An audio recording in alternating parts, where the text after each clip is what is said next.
I'm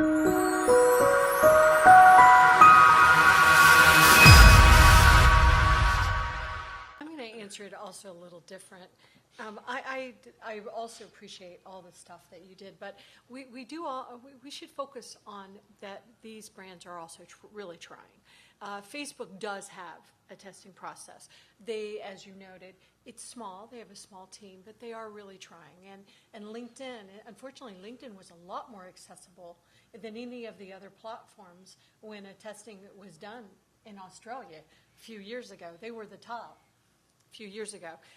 But Twitter and LinkedIn and Facebook and all of them are trying, and they have teams, and they're really trying to engage us in the conversations. What are your needs? What do we need to do? So I think we really want to be careful not to villainize the corporations, the brands that are trying to include us, and I'm not saying you're doing that. We do need to be having people, continue to put it in their face of what we're not seeing. Well, I think that... but we need to applaud what they are doing as well. Well, I think that they must have seen this presentation because they did make some significant fixes. So I think that, highlighting this to people that they're like, part of the okay, conversation. Yeah. So, but they really are trying to. So I do want to make sure. Something that I see, I'm on social media a lot. I'm talking, talk to the brands. Sometimes we confuse them by never rewarding them for the efforts that they're making and always criticizing them for what they haven't done. And there's got to be a balance. There's got to be a balance. Please keep doing what you're doing in November. But I'm with you. I think the main, everything that's happening with the AI and all of the wearables and all the technology, all of that is very exciting. A lot of this is converging into the mainstream, what we're doing with the smart cities and the connected homes, really understanding the value of aging in place.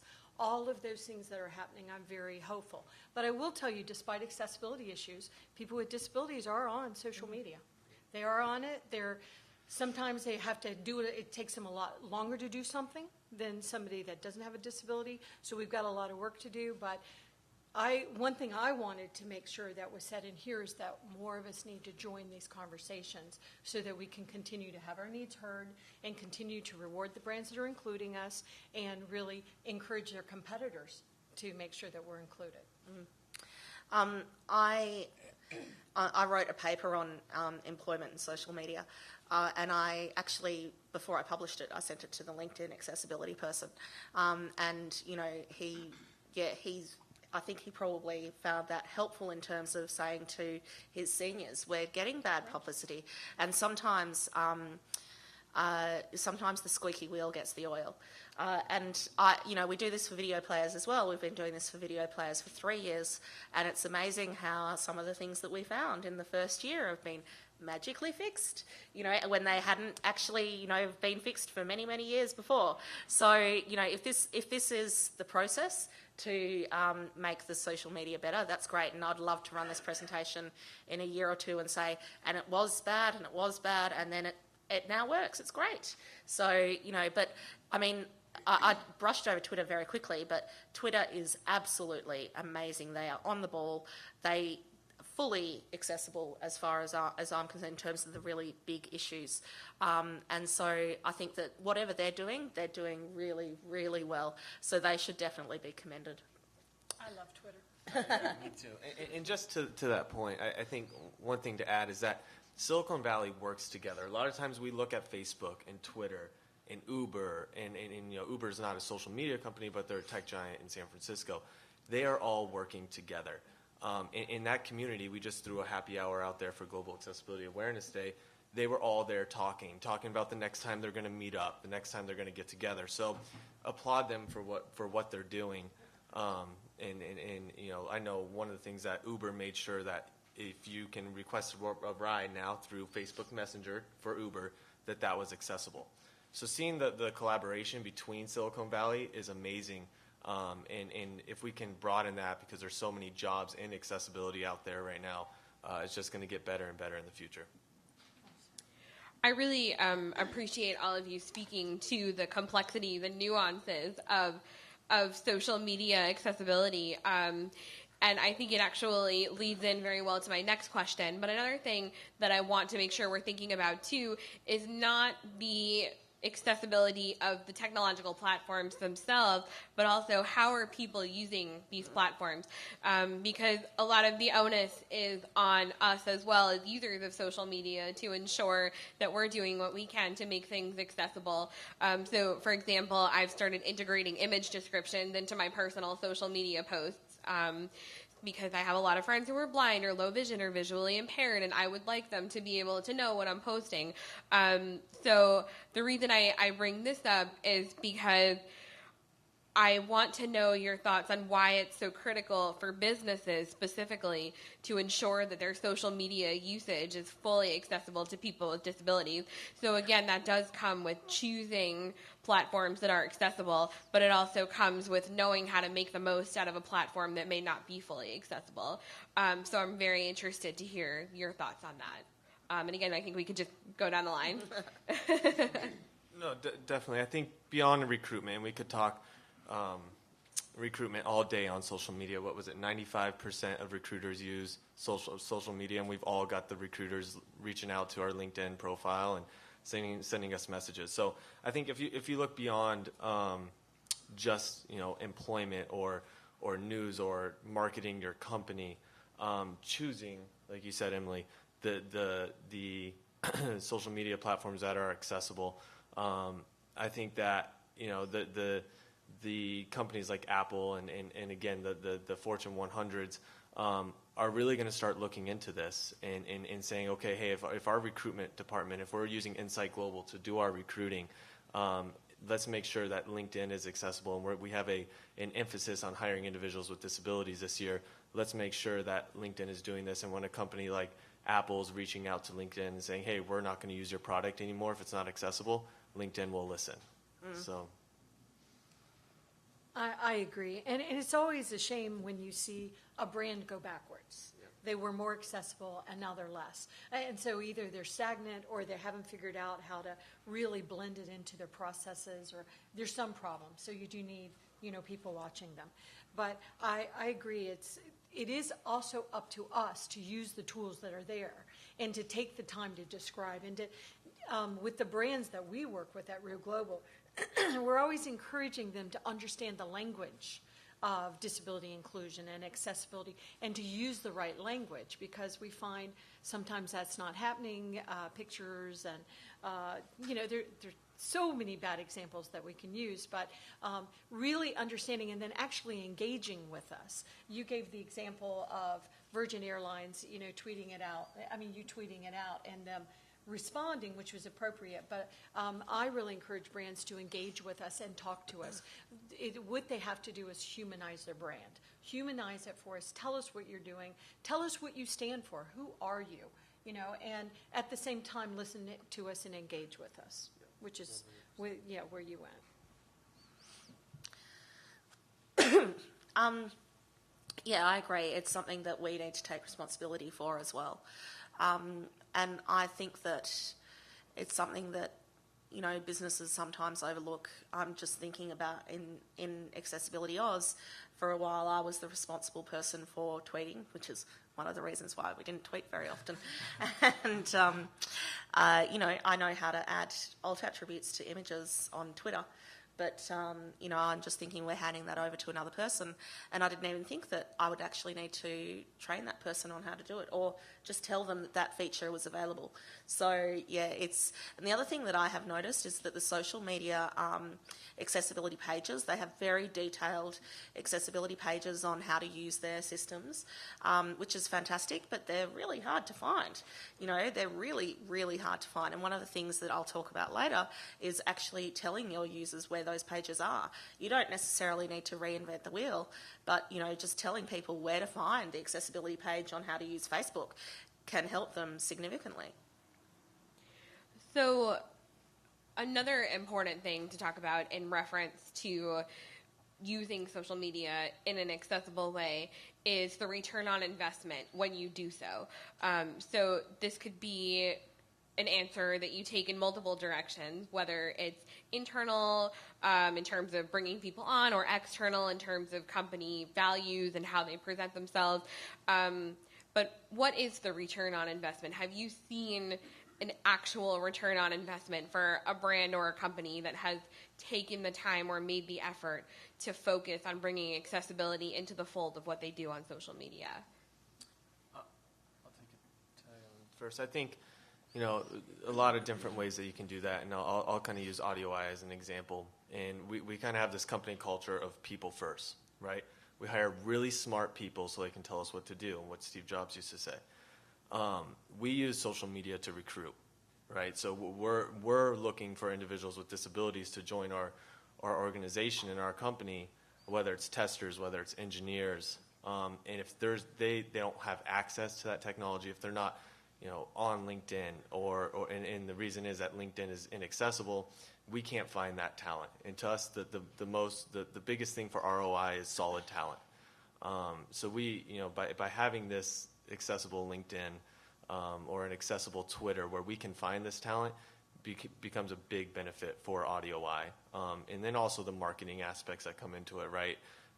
Hey, I tweeted at XYZ company and said, hey, your link was broke, or there's a keyboard trap here, and then engaging with us, and we then find a path to make that business. That has happened before, where we'll tweet at a company and say, hey, you're inaccessible here. We found this problem. And then they'll reach out direct to us on our contact form or tweet us back, and it starts an opportunity or a lead. But first and foremost, I would say for us to get the ROI from the individuals with disabilities that can join our organization has been very beneficial for AudioEye. And taking it from the brand perspective, from the corporate perspective, of course, I don't know if they really, if any of the brands would come and say that they had gotten positive return on investment from what they've done. But the thing is, how can you leave out big chunks of your customer base? So, and also, if we're up here talking about these brands, LinkedIn, Facebook, Twitter, LinkedIn,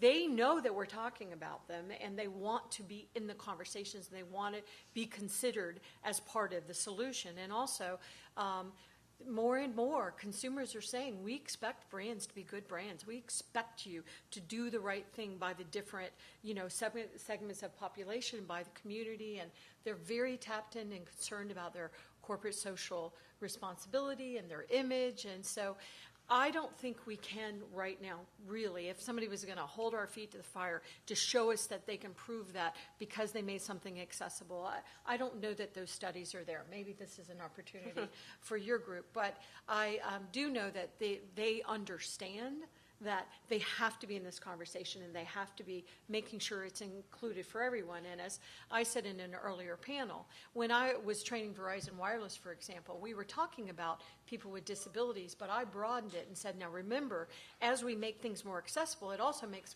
things more accessible for people that want to age in place, and people that, for example, English is their second. There's so many other benefits to it. And so tying that return on investment, at least those parts of the conversation, making sure they know what parts of the conversations that they should be having with their tools and on social media.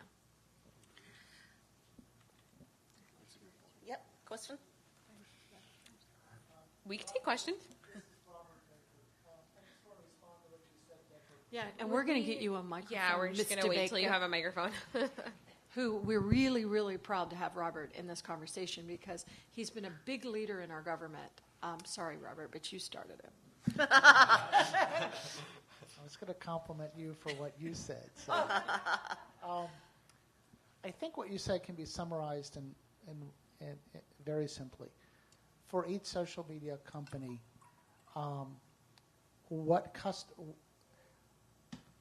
what types of individuals can use their product? And for those that can't, how many of them are in their target market segment? I mean, social media used to be for young people. It's not anymore. If we had the ability to articulate that, not just in terms of the disabled population, but more broadly as you're defining it, it becomes harder and harder for them to say they don't have a strategy for engaging their entire customer base. Is there a forum or mechanism? You mentioned a session out in Silicon Valley, but where can that message be presented? I mean, the test results that Guyan is presenting provides one aspect of that, but what you're talking about is broader. And I think we have to have the broader conversations because the reality is technology and communications, it's moving so fast. And I love that we're talking about artificial intelligence or robotics and IoT. But if we're not all fully included, then society misses out.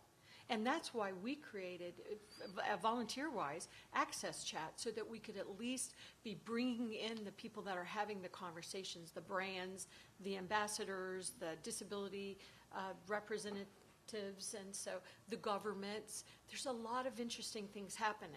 And I'll say one more thing, then I'll stop. But this is, as we know, we have someone from Australia here. This is a global conversation. So many times when I travel globally, people will say, "You Americans."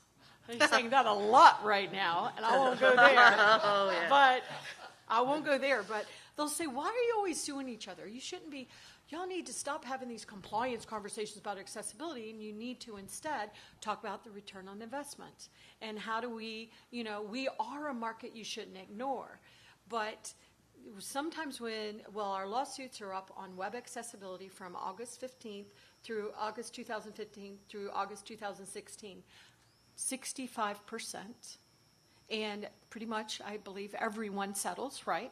So you get a demand letter and you just pay the money. And we've got Lainey Feingold in the room. Oh, she's got news, and so we're going to give her the mic. Because, Lainey is a perfect example of somebody that's trying to help us solve these problems instead of us just suing each other and the lawyers get rich. But, sorry. Well, here's news, and everyone in this room can be the first to know. I was on an email that was also sent to Mark Riccobono, but he's probably being more polite and not checking his email while we're sitting here, that there was a trial, the very first trial in the United States that I talked about in the update section yesterday. Winn-Dixie, blind person sued because the website wasn't accessible, and the court order came down, and the plaintiff won. Yay. And Wow. the order is really strong, and I'll just read you one little part of it, if I can take 2 seconds here.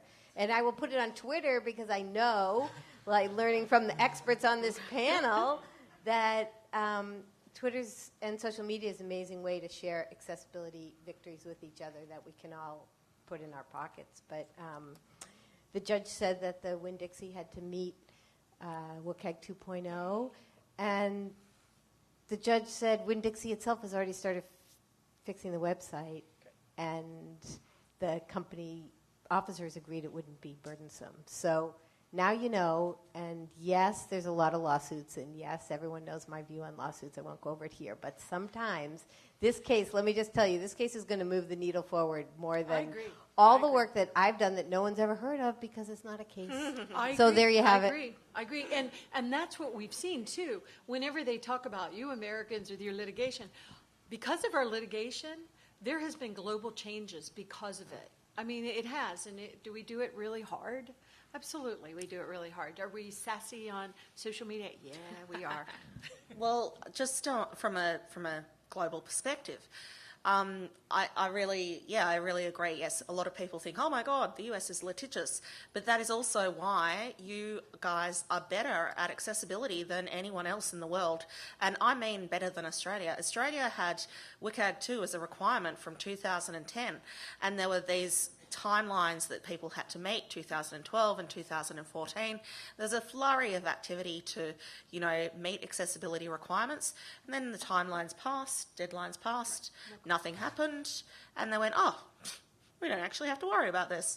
And the Australian government, the Australian community is much less accessible than the US community. The work that the universities are doing here is just breathtaking compared to the work that's done in Australia. In Australia, there are 63 positions that are purely accessibility. Now, we have 1/10 the population. That would be like saying in all of the US, there are 630 pure accessibility positions. That's crazy. There's like at least 100 times more than that. So, Australia, even though we have very strong requirements, no one's forcing the issue, and the litigation is what forces the issue. So that's why your world is a more accessible place. And I do want to say, just on the whole return on investment, and it does sort of, it's got to do with the legal as well. A lot of people are like, you shouldn't push the litigation aspect. You should convince people that it will make them money. And, making money is not everything. Sometimes you do something because it's the right thing to do. Sometimes you do things because otherwise there's no other way to actually for people to access this content. And so that's why you do it. And I think that, people seem to think that you have to convince people about accessibility, but no, it's just what you should do. And I think one of the things about social media is that it's about joining people together. And so, there might be one person in Australia that can't do such and such because of a disability, and there are 5 people in the US, and there are 20 people in Europe, and now they can all talk together and they can work together. Now, there's no way that you can actually put a dollar figure on that, but 26 people with a really rare condition that can now talk to each other, you can't put a price on that. That's something that social media allows us to do, and it really allows people with disabilities to negotiate and talk to other people without disclosing their disability, and this is a massive issue for people with disabilities. It still is an area of discrimination. I mean, even earlier this year, last year, there was a movie called Me Before You, which I refused to see, which is a bit like Billion Dollar Baby, where you have a disability, therefore your life is not worth living. That's insane. It's crazy, and it really, really annoys me. The concept that you could have a mainstream movie that people love where the person decides that their life is not worth living and they kill themselves in the end. That's abhorrent. The concept that you would say that a Jewish person, their life wasn't worth living, or a black person, their life wasn't worth living, or a woman, their life wasn't worth living, or a transgender person, their life wasn't worth living. No one would allow that in this society. And yet we have 2 mainstream movies that say that, and that is abhorrent to me. So I don't have a problem with the legal aspect of the US, because it's the way that you actually will make your world a more accessible place. And also, that was all over social media, that movie. Yeah.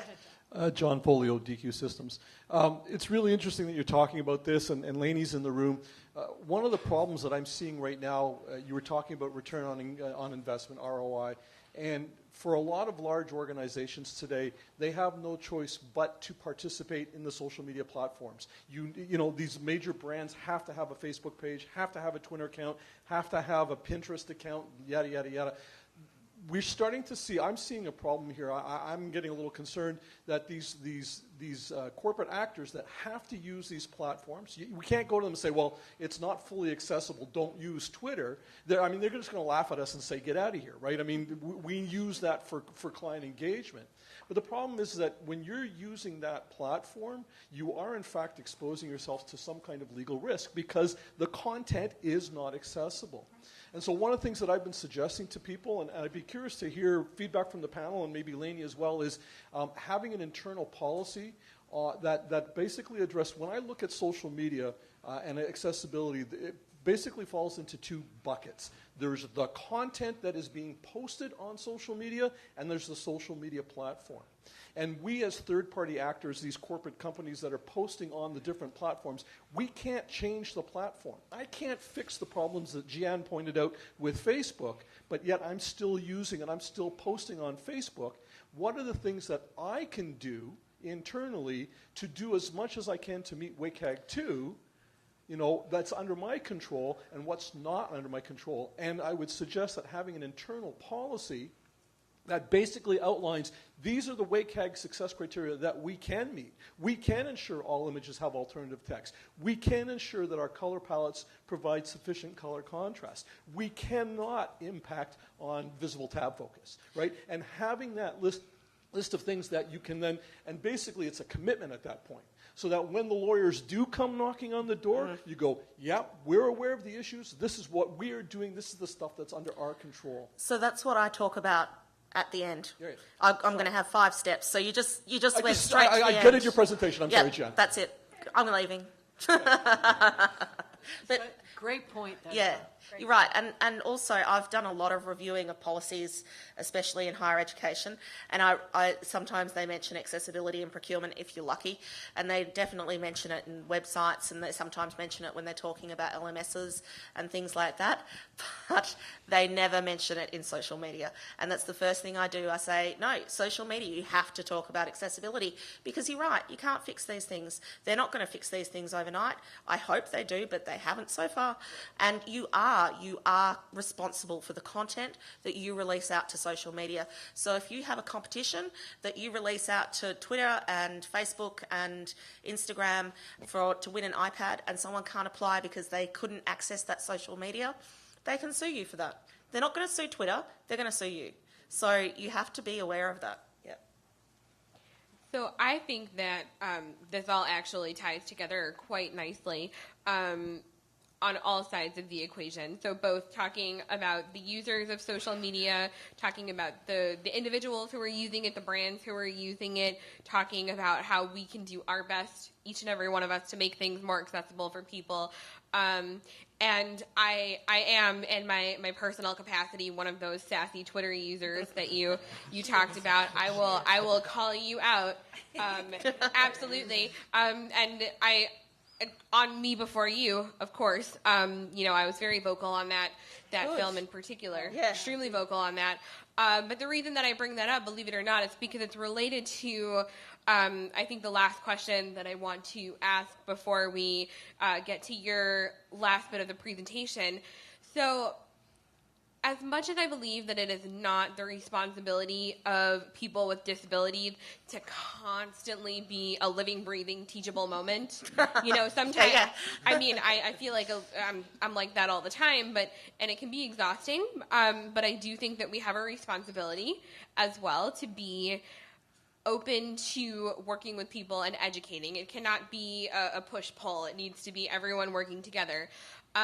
So how can social media platforms and brands provide a space for people with disabilities where they feel safe enough to voice their concerns and opinions in regard to whatever accessibility might have arisen or accessibility issue might have arisen, while at the same time having people with disabilities recognize that it is partly our responsibility to do some educating. So I don't know if this question is entirely making sense because I'm combining two questions that I had, but the long and the short of it is, how can people with disabilities and people without disabilities work together instead of in a push-pull relationship in order to ensure that our spaces are safe and effectively usable for everyone?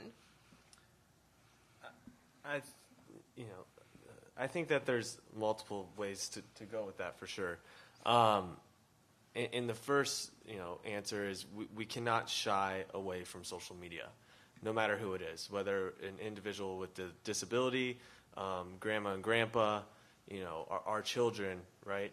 Today, social media is a platform that is used to share information, right? So Lainey just gets this case and finds out that won the case, and then she says, I'm going to tweet it. And Facebook's about connecting the world, right? That's Mark Zuckerberg wanted to do.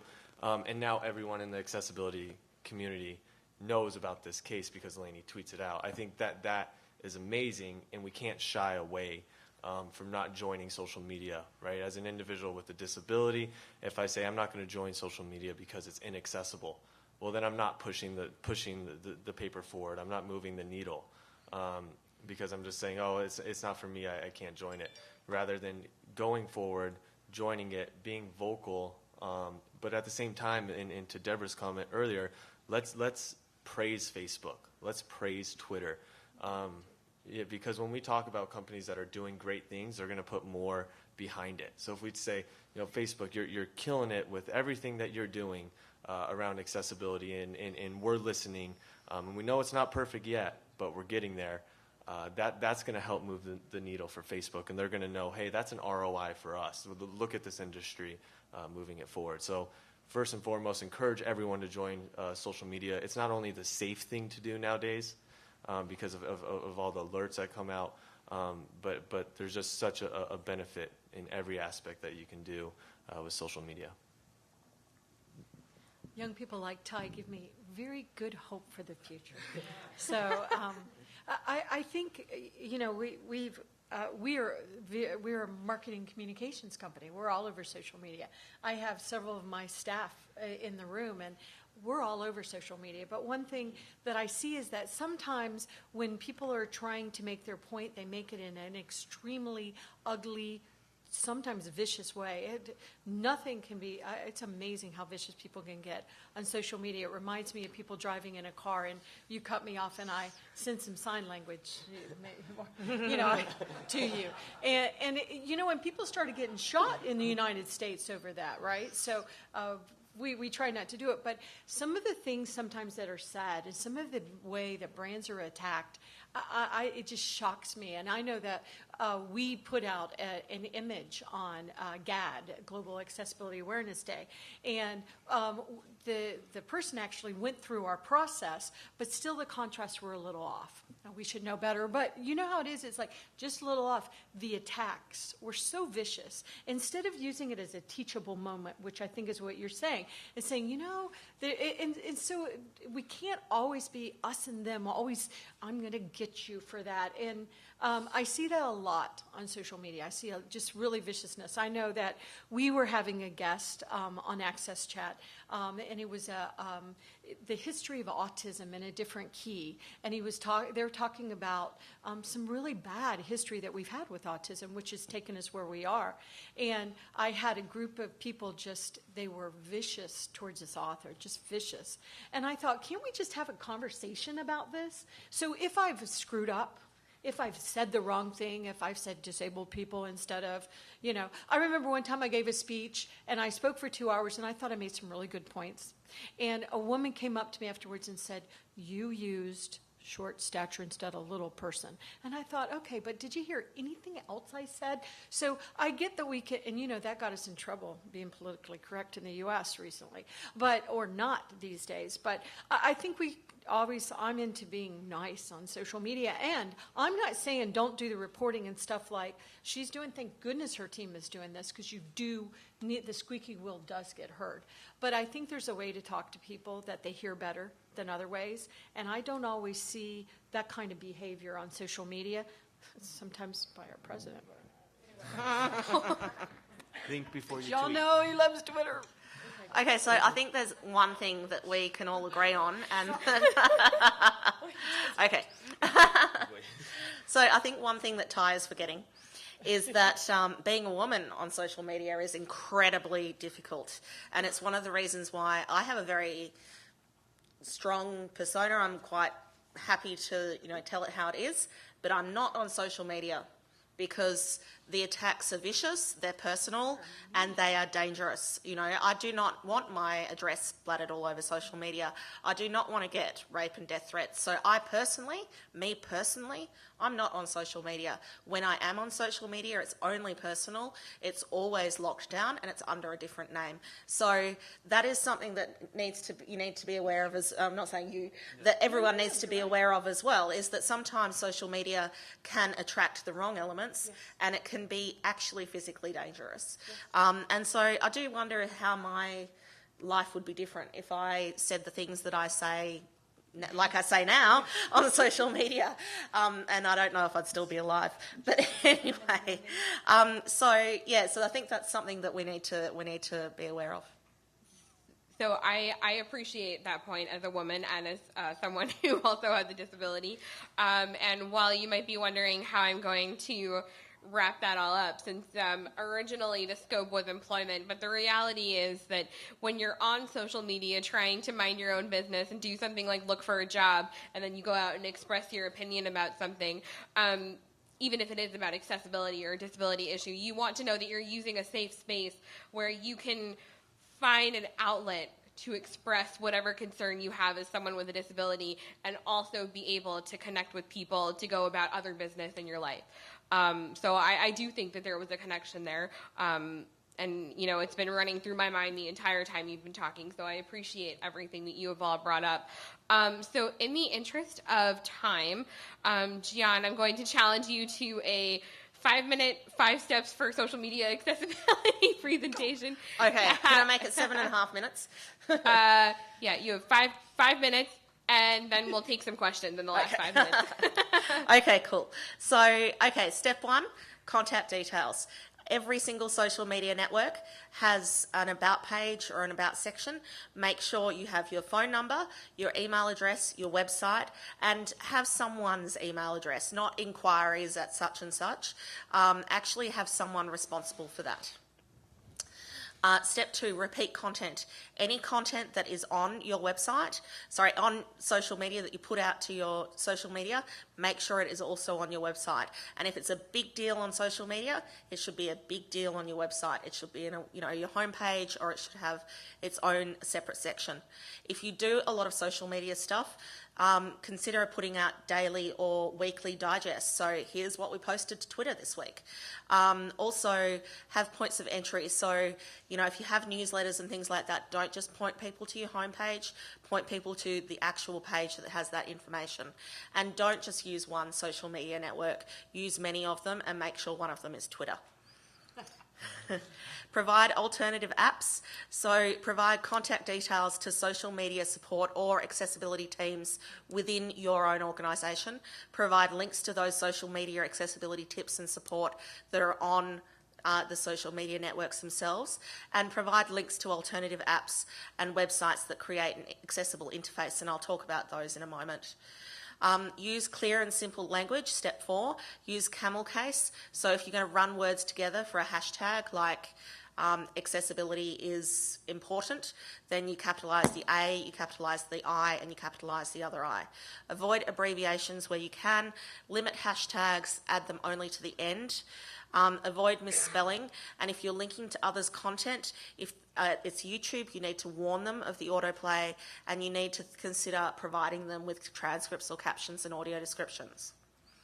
And 5, test. Consider actually testing your social media with users with disabilities or against WCAG 2, and then contact those social media networks and say, this is what we found, what are you going to do about it? Because I can tell you, as the CEO of an accessibility consultancy, when I talk to social media companies, they think that I'm just after work. When you talk to social media companies, they think, oh, they might not actually use our social media anymore, or if Apple did.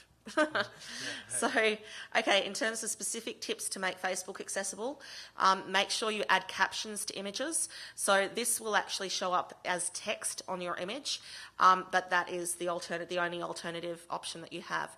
Link to transcripts when you have videos, and load your videos to YouTube, add captions there, and then link to them on Facebook, and that will make them much more accessible. Recommend alternative methods. Facely HD is very good, and m.facebook.com, so the mobile version of Facebook, is much more accessible than www.facebook.com. So tell your users that. YouTube, warn users of autoplay. Make sure there's a transcript, captions, and audio descriptions for all videos. You're going to need to provide 2 videos, normal video and a video with audio descriptions, until YouTube get their act together and support audio descriptions. Recommend alternative methods to their interface, which is called there's an accessible interface to YouTube, accessible YouTube, and the I can't. I don't know why it's called the I can't, but it's called the I can't.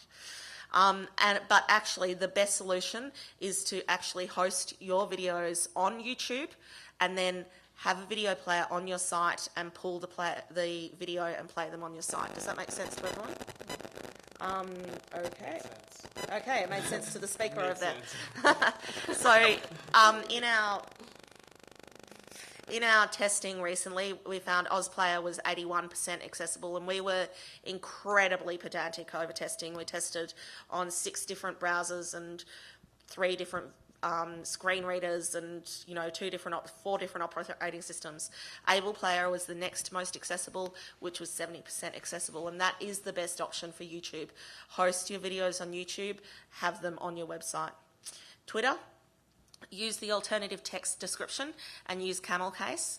And the alternative methods to the desktop interface is EasyChirp. We have Dennis Lembre in the audience who developed EasyChirp. Congratulations.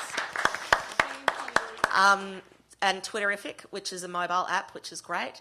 LinkedIn, describe photos and images as text in your status update. So what I usually do if I add an image, I say long description at the end, and then I just have at the end long descriptions. Search for contacts using Google, not the LinkedIn search. Don't use the LinkedIn mail system. Terribly, terribly, terribly, terribly, terribly inaccessible. And that's it. How was the 5 minutes? That was 6 minutes. No. Oh. Okay, so we do have time for a few questions. So I will open it up now. Nobody has any questions? Okay. Oh, we're going to give you a microphone. I'm Shay Tanis, and I'm from the Coleman Institute for Cognitive Disabilities. And so a lot of the folks that I work with are truly terrified of social media. And I'd like to hear your response as to the privacy and security issues that surround social media. Our job is to educate people and allow them to make their own choice as to whether or not they want to engage in social media. But I'd like to hear your responses to some of those questions, as well as you had mentioned that the lack of a social media presence can impact your opportunities for employment. I'd like to hear a little bit more about that and the evidence for that. Yeah, it can be overwhelming, social media. I think that probably one of the best things, and I actually have a friend who, due to personal reasons, has some problems with social media, like she has a lot of difficulty. And one of the things that I recommended for her was to kind of like be, for a better term, a lurker. So set up an account like Facebook, and you don't have to post anything. Follow the things that and you don't have to use your own name. I know Facebook says you have to use your own name, but, and the same with Twitter. Set up an account. You can make it private, but can you follow anyone you want? And that way, even, just say you don't have to actually put anything out there. No one's going to know that you're looking at these things. Like, it's all hidden. It's all, private. But that's where I personally find social media valuable, in keeping track of all the things that I'm interested in, all the things that I find interesting. And I don't really post to social media even, personally all that much, because I just use it as what's going on in the world. So I think that's the best way to get them started. Yeah. I have a daughter with Down syndrome. She's 30 years old. Well, she calls it trisomy 21. But she's an avid social media user.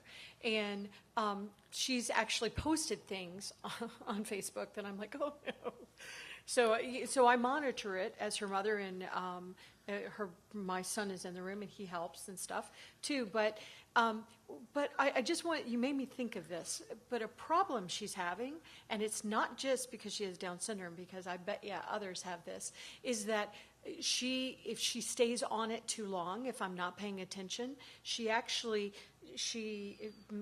gets OCD, and she gets almost like pulled into it. And so I started having behavior problems, really significant behavior problems. And I did an app that my team looked up. It's called Our Pact. And now at 10 o'clock at night, it removes it's really amazing. It just takes away all of her excess. I'm not going there as her mom, take her phone away from her, which I was doing that. And that wasn't going well. But so we all as society are struggling with using it too much. We have tools like Buffer and everything else that can help us. But so there's like all kind of, actually, there's some pretty major problems with social media, but at the same time, if you're not on there, if you're not engaged, especially if you're looking for a job, whether you're a person with a disability or not, there's, some negatives to it. But I just thought it was a good point. Quite honestly, there's a lot of things to fear on social media. I never know when I'm going to get attacked. And what I do when I get attacked, and I have 160,000 followers. And so if I make somebody mad and they start attacking me, you do not feed the trolls. You do not feed the trolls. If it's a grounded conversation you want to have, let's talk about it. But if you're just complaining because whatever, I don't engage with that. And to that point, I think some cool things that I've seen with social media is sometimes you get individuals to really express themselves. right? We go into a room full of people, and maybe I don't want to express my beliefs, or I don't want to, I'm shy. But I've seen with studies and just in my previous job, I was with a technology company, and I had a colleague that used Twitter, probably said 2 words when we were working together for a year, but was expressing their beliefs and their views, and used it as an outlet. So there are times that you can turn the needle and say, okay, I'm able to express who I am, my beliefs, and put that through social media. And you are going to get attacked at times, and it's going to happen. But I'm sure that if we said, what we're going to say on social media, if we said that in person in front of a large audience of 10,000 people, we'd get attacked as well. So we're going to have to make that the last word, but I just really want to thank our panelists for such an informative and insightful discussion. I hope you have taken away some insights as well, and also thank you for being such a great audience.